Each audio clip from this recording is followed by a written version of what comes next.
He thought their marriage had fallen apart, that all that remained between them were arguments and resentment. But one day, a randomly discovered piece of paper revealed her darkest secret. Now he faced a choice: to leave, holding on to his grievances, or to stay, knowing that time was running out. Mark sat in his car in front of the house, his hands gripping the steering wheel as he stared at the dark windows, hiding his once familiar, but long uncomfortable world. There were no lights inside, but he knew Elizabeth was there. She always came home at exactly 7, even if she stayed late at work, always making sure to return before nightfall. But he had long since stopped keeping track of these little things, just like he had stopped paying attention to many other things in their marriage. He ran a hand over his face, as if wiping away exhaustion, and slowly pulled the keys from the ignition. The workday had been tough, but the thought of coming home weighed on him more than the endless project revisions and dissatisfied clients. Home didn't offer peace and rest anymore, only strained silence, laced with reproaches, irritation, and years of accumulated bitterness. Forcing himself past his inner resistance, he opened the car door and stepped out. The familiar sense of unease gripped his chest again, the same way it did every time he stood before this house. It felt like the walls had absorbed the tension, as if the home they had built on love now held them both captive in an inescapable web of unresolved conflicts. He pushed the door open and entered the dark hallway, immediately catching the light scent of jasmine tea. That meant Elizabeth was there, most likely sitting in the kitchen, tiredly holding a cup in her hands. Mark stepped further inside, tossed his jacket over the back of a chair by the entrance, and listened. The faint clinking of a spoon against porcelain confirmed his guess. Late. Her voice sounded calm but dry. He wasn't surprised. It wasn't an accusation, just a statement. But within that indifference lay the very bitterness that had been festering in their home for years. "Got held up at work," he answered briefly, walking into the kitchen and meeting her empty gaze. As always, those words would have sparked an argument before, a burst of emotion. But not anymore. Now he just exhaled, clenched his jaw, and turned away to open the fridge. Inside, he found a neatly wrapped dinner. Elizabeth still took care of him, but her care felt mechanical, devoid of its former warmth. As if it were merely an obligation, a habit she couldn't break. Mark heated the food, sat at the table across from his wife, and started eating in silence, avoiding eye contact. The tension in the air was suffocating. Once they could talk about anything, laugh until their stomachs hurt, plan trips and share their thoughts. Now every conversation was strained, like a thin thread about to snap. "How was your day?" he asked, hoping that any conversation could warm this icy evening. "The usual. Nothing interesting?" She shook her head, and he nodded, as if he had expected that answer. Silence again. He could tell her that one of his projects had finally been approved, that the junior architect had made a stupid mistake he had to fix at the last minute. But why? She wasn't really listening. And when was the last time he truly wanted to share something important with her? But then unexpectedly she asked, "And yours?" It caught him off guard. There was no real interest in her voice, just a habitual act of politeness. But even that was unexpected. Still he answered, "Busy. Clients want the impossible. I told them it's unrealistic, but..." He trailed off. Elizabeth wasn't listening anymore. She looked away, rubbing her temple slightly, as if a headache had suddenly flared up. "Tired?" he asked. "Yes," she replied shortly. Mark considered pressing further, but chose not to. He finished his meal, placed the plate in the sink, and headed for the stairs. Pausing for a second, he threw over his shoulder, "I'll be upstairs." She nodded, not looking up from her cup. He didn't know if she even watched him leave. Later, lying in bed, he listened to the silence. Elizabeth stayed downstairs longer than usual. When the bedroom door finally creaked open, and she entered, he closed his eyes, pretending to be asleep. She lay down beside him, but she didn't move closer. There was enough space between them to fit all the years of unspoken words, hidden resentments, and lost intimacy. Suddenly, he heard the faint sound of a vibrating phone. Opening his eyes slightly, he caught a glimpse of Elizabeth quickly grabbing her phone from the nightstand, reading a message, and pressing her lips together. Then just as quietly she set it back down. Something about her movements felt off. Too quick. Too cautious. "Who is it?" he asked, trying to keep his voice neutral. "Just a colleague," she replied without looking at him. A simple phrase, yet something about it felt inherently false. She didn't explain, didn't clarify, didn't add anything. Just a colleague. Mark didn't press further, but unease settled in his chest. He lay there, staring at the ceiling, unable to shake the feeling that this unsettled him more than anything else. Maybe because there was something unbearably final about it. Or maybe because it sounded like the words were meant for him, to pacify, to prevent suspicion. But doubt had already begun to take root in his mind. And with that, he drifted into a restless, uneasy sleep. Mark had felt uneasy from the moment Elizabeth lay down beside him, but he kept convincing himself it was just his imagination. Yet the anxiety settling in his chest tightened its grip with each passing day. He tried to brush off his doubts, but the thoughts kept returning again and again. And that strange sensation, like he was missing something important, like a thin thread of truth, was slipping right past his eyes, just out of reach. Days passed, but Elizabeth remained the same. Distant, thoughtful, hiding something behind a mask of exhaustion. Her quiet phone conversations in the evenings, which abruptly ended whenever he entered the room, stirred something inside him that felt almost like jealousy. But it wasn't jealousy in the usual sense. It was something else. Something deeper and more unsettling. One evening, when Elizabeth fell asleep earlier than usual, Mark found himself unable to do the same. He tossed and turned until finally getting out of bed and stepping into the hallway, heading toward her study. He didn't know why he was going there, but a strange sense of urgency pushed him forward. The door was unlocked. Inside, everything was in perfect order. Books neatly lined up on shelves, papers stacked precisely, the desk clear of any unnecessary clutter. Only her laptop remained open, a rare sight. Mark was not the type to spy, but something inside urged him on. He sat at the desk and touched the keyboard. The screen lit up but was locked. He didn't know the password. Frustrated, he was about to leave when his gaze fell on a stack of papers in the corner of the desk. Among them was something that didn't quite fit, a set of medical documents. His hand moved on its own. He picked up the first sheet and froze. Diagnosis. An unsettling word printed in bold. His eyes darted across the lines, but his mind refused to process what he was reading. Malignant tumor. Inoperable. Prognosis.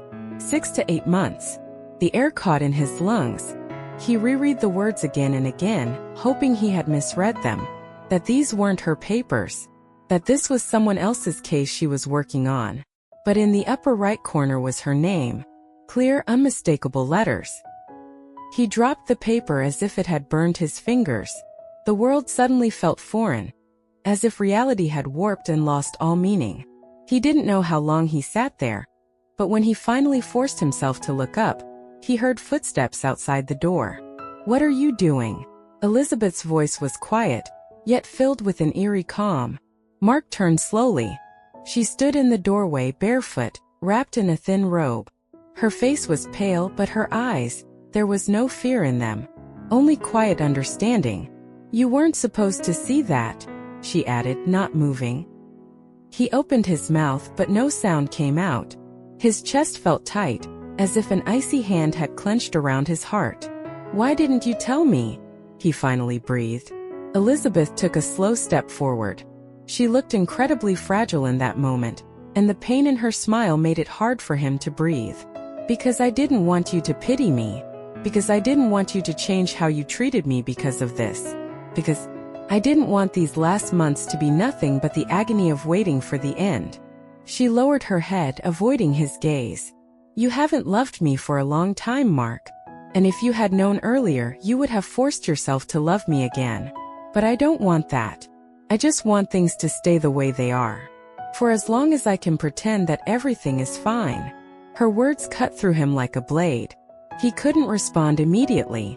He couldn't find the right words. He wanted to shout that she was wrong, that he still loved her, that he wouldn't let her just disappear from his life. But the words stuck in his throat, because no matter how much he fought it, there was truth in what she said. But along with that truth came another realization. Everything had changed. Everything he had thought was important, all the grievances, all the disagreements, became insignificant in the face of the fact that she was leaving, and that he might lose her before he had the chance to fix anything at all. Mark sat in his office, staring at a single spot on the desk but seeing nothing. His thoughts wandered aimlessly, jumping from one non-existent hope to another. He tried to convince himself that it was all a mistake, that the diagnosis was wrong, that the doctors could have made an error.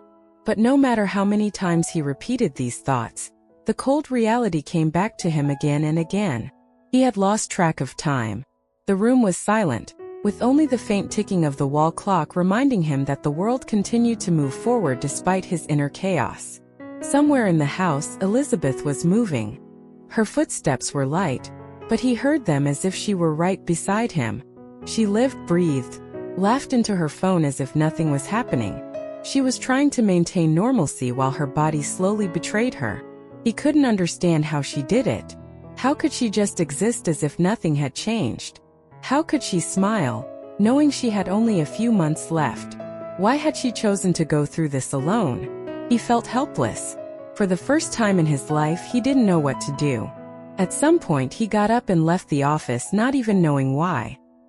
His feet carried him to the kitchen, where he found Elizabeth washing dishes. The light softly illuminated her face, reflecting in her hair, giving her an almost unreal appearance. She looked the same as always, but now he saw something he hadn't noticed before. The exhaustion hidden behind the mask of routine. "You're not sleeping," he said, more as a statement than a question. Elizabeth lifted her gaze to him and smiled, as if there wasn't a vast chasm separating them. "Neither are you." He nodded, stepped closer, and instinctively reached for a towel to help her. They worked in silence. She washed, he dried, as if it were just another ordinary evening, as if nothing had happened. But Mark could feel something hanging in the air between them, something unspoken. Finally, he couldn't hold it in any longer. "Why did you choose to stay silent?" His voice was quiet but filled with pain. She froze for a moment, then slowly placed a cup on the drying rack and turned to face him. "Because I don't need pity or tears," she answered calmly. "I wanted everything to stay the same, for as long as I could." "This isn't fair," he whispered. "You should have told me." "So you would change?" she asked, her eyes gleaming under the kitchen light. "So you would start treating me differently just because I'm dying?" "No, Mark. I didn't want that." He exhaled heavily, feeling a wave of anger mixed with despair rising inside him. He wanted to shout, to turn her toward him, to make her understand how much this mattered. But she stood before him, so fragile yet so stubborn, and he couldn't do it. "I can't just watch this happen, Elizabeth. I can't pretend that everything is fine when I know it's a lie." She stepped closer, reaching out to gently touch his cheek. The gesture took him by surprise. He couldn't remember the last time she had touched him like this, without reproach, without bitterness. Just pure, sincere warmth. "You don't have to pretend," she whispered. "You just have to be here. With me." Mark closed his eyes. He realized that no words could change what had already happened. He couldn't save her, but he could be with her. And maybe that was the only way to cope with the pain tearing him apart from the inside. Mark began to see Elizabeth differently. Now every step she took, every glance, every movement carried a special meaning. He noticed how she tired more quickly, how she sometimes held her breath to cope with the pain, how her fingers trembled when she picked up a cup of tea. But she tried to act as if everything was fine. She still came home on time, still smiled at her colleagues on the phone, still looked at him with the same reserved detachment, as if nothing had changed. But everything had changed. For him, everything was different now. He made a decision. If she didn't want pity, he wouldn't pity her. If she didn't want him to treat her differently, he wouldn't. But he would do everything possible to make her last months easier. He would be there, even if she didn't ask. He would take care of her in ways she wouldn't notice. First, he started waking up earlier than usual. Preparing breakfast, even just toast and fresh coffee, became something she didn't take seriously at first. "What is this?" Elizabeth asked in surprise one morning when she found an omelet and fresh bread on the table. "Breakfast? Don't you remember? It's a tradition, the way a day is supposed to start," Mark replied with a light smile. She squinted at him skeptically but sat down and picked up a fork. "Suspicious," she muttered, taking the first bite. He just shrugged. During the day while Elizabeth was at work, Mark discreetly cleaned the house, changed the bed sheets more often than before, and made sure her favorite foods were always in the fridge. He researched her diagnosis, read medical articles, trying to understand how to ease her condition without raising suspicion. Sometimes he found ways to help, leaving out vitamin supplements, booking her a massage, slipping her magazines with helpful advice. Elizabeth noticed. "You're acting strangely," she said one night, glancing at him over the book she was reading before bed. "You've become more attentive. Is that a bad thing?" She thought for a moment, then shook her head. "No. Just unusual." Mark said nothing. He simply squeezed her hand like he used to. Over time, she began to accept his care without question. She stopped looking for hidden motives, stopped resisting his help. She allowed him to bring her warm blankets when she felt cold in the evenings, allowed him to stroke her hair before bed, allowed him to hold her just because, for no reason at all. But despite this, Mark could see her growing weaker. Sometimes when she thought he wasn't looking, she would close her eyes and breathe deeply, as if trying to manage the pain. Sometimes her fingers trembled when she typed on her phone. Sometimes her steps were unsteady. He noticed that she declined invitations from friends more often, citing exhaustion, that she no longer went to the gym, even though it had once been her morning routine, that she lingered in bed in the mornings, and sometimes simply couldn't get up. He wanted to ask, "How are you feeling?" But he knew the answer would be a lie, so he just kept taking care of her. But one day everything changed. That evening she didn't come home on time. Mark started to worry when 2 hours had passed since her usual arrival. He couldn't just sit and wait. He grabbed his phone and called her. Ringing. Once, twice, 3 times. Finally she answered. "Hey." Her voice was tired, barely audible. "Where are you?" "At the hospital." Mark felt his heart clench. "What happened?" "I just wasn't feeling well. The doctor said my blood pressure dropped." "It's okay. I'm coming." "Don't," she said softly. "I'm already on my way home." "It's fine." But at that moment he knew. She wouldn't be able to hide the truth any longer. Elizabeth came home late. She wearily placed her keys on the table, slipped off her coat, and tried to quietly make her way to the bedroom.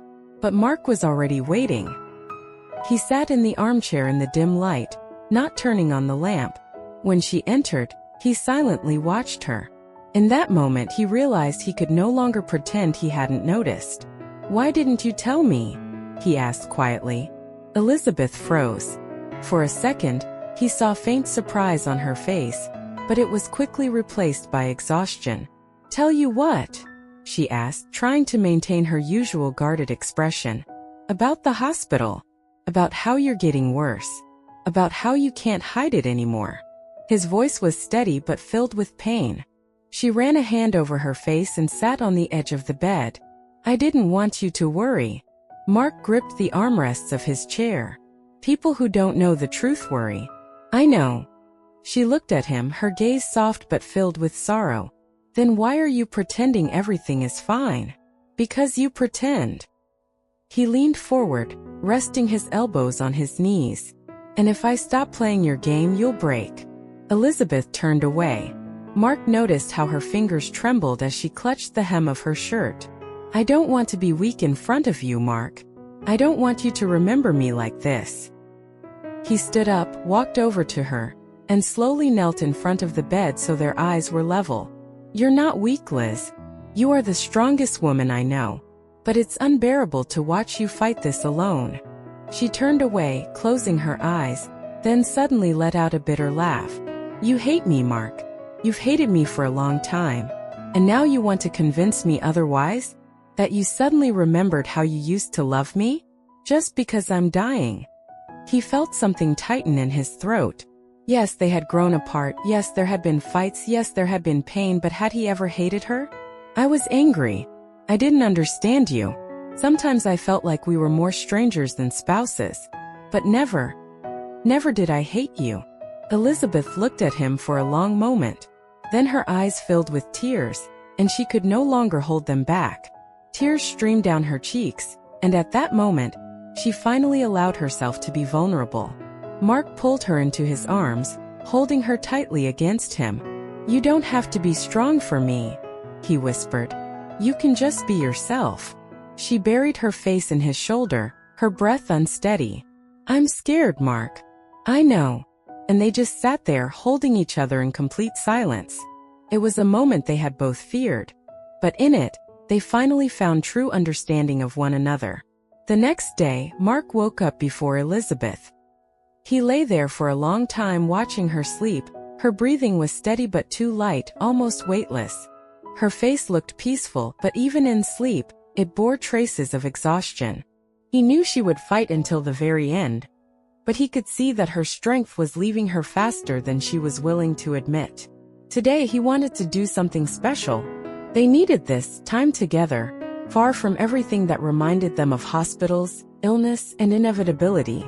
Mark carefully got up to avoid waking her, and went to the kitchen to prepare breakfast. When he returned to the bedroom with a tray, coffee, fresh croissants, and strawberries, she was already awake, staring out the window. "You're like a scene from a movie," she said with a weak smile as he placed the tray beside her. "What's going on?" "We're leaving," he simply said. Elizabeth raised an eyebrow in surprise. "Where?" "To the ocean." She froze, her fingers nervously tracing the bedsheet. "Mark, but—" "No buts," he gently interrupted. "I want you to spend a day not in a hospital, not at home, not inside four walls. I want you to feel the wind, hear the waves, remember what it's like to just live." Elizabeth stared at him for a long time, her eyes glistening, but she said nothing. Then she nodded. "Okay." The drive took nearly 3 hours. The road stretched between rolling green hills, the sun breaking through the clouds, casting a soft glow over the landscape. Elizabeth sat leaning against the window, watching the fields and trees blur past. Mark noticed the pensive look in her eyes, lost in thought. He knew she was thinking about time, about how much of it was left. But today, he didn't want to think about that. When they finally reached the beach, the ocean greeted them with fresh air, a salty taste on their lips, and endless waves rolling onto the shore. Elizabeth stepped out first, slipped off her shoes, and let her bare feet sink into the wet sand.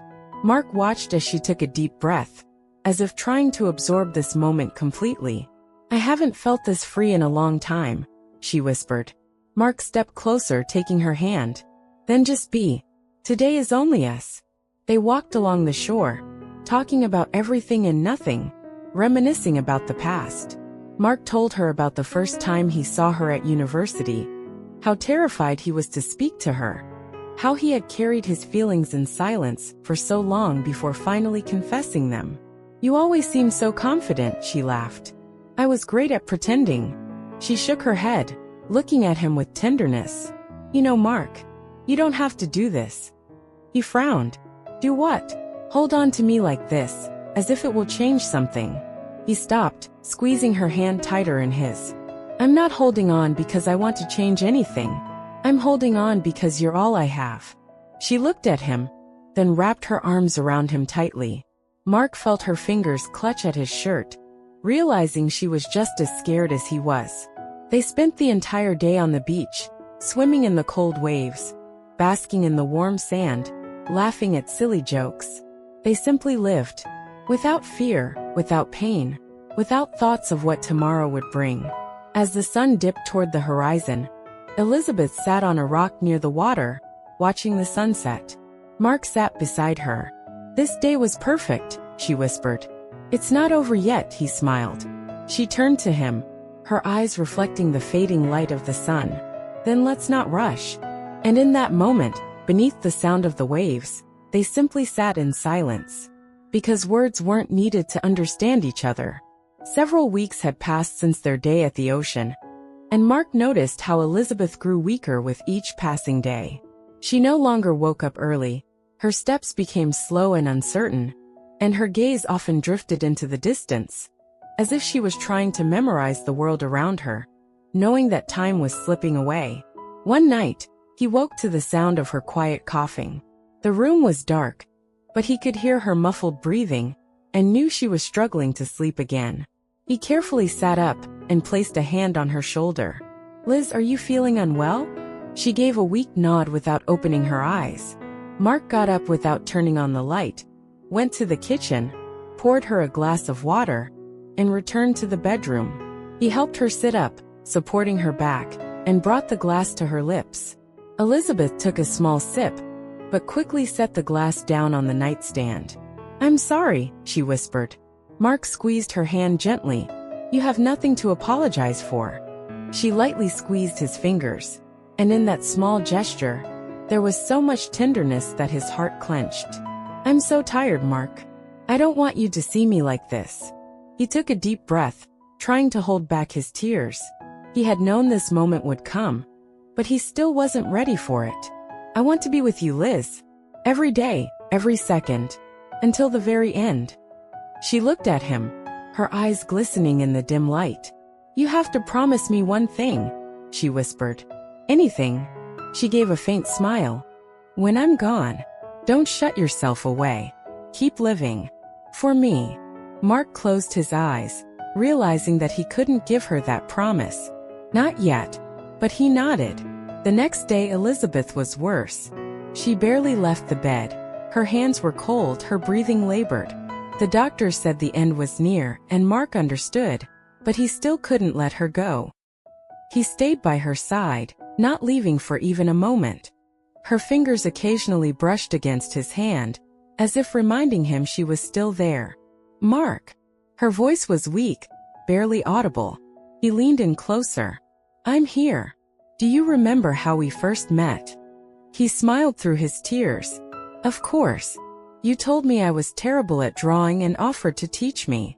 Elizabeth's lips curled into the faintest smile. "Elite. You were good. I just needed an excuse to talk to you." He laughed softly through his tears, covering her hand with his and pressing a kiss to her fingers. "Thank you for talking to me." She closed her eyes, her breathing growing quieter.